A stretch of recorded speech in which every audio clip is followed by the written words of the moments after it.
सरोकार।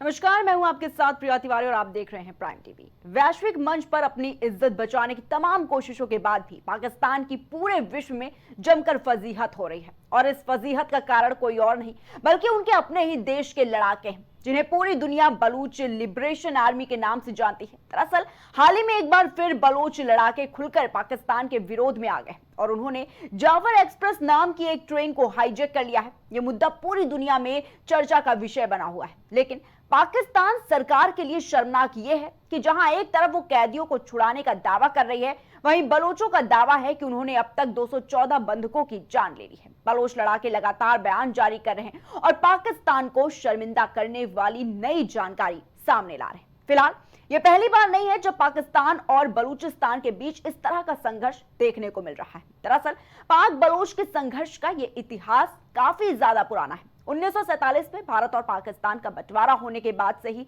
पाकिस्तान और बलूचिस्तान के बीच तनातनी का माहौल रहा है। बलूचिस्तान ने कई बार पाकिस्तान सरकार के खिलाफ विद्रोह किया। यह विद्रोह आमतौर पर बलूच लोगों के स्वतंत्रता और स्वायत्तता के लिए रहा, लेकिन हर बार पाकिस्तान सरकार ने सैन्य कार्रवाई करके मामले को रफा दफा कर दिया।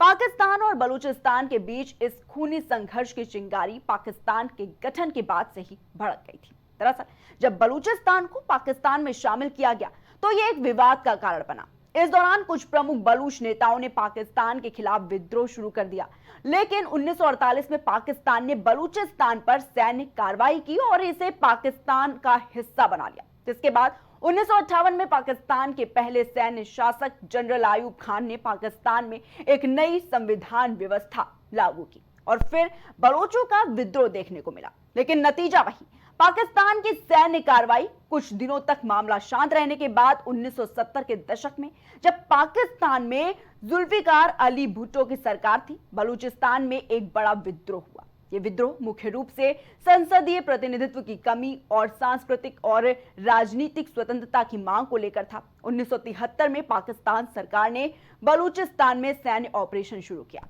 इस संघर्ष में सैकड़ों बलूच नागरिक मारे गए थे, लेकिन बलोचों का विद्रोह थोड़े समय की शांति के बाद फिर शुरू हो जाता है।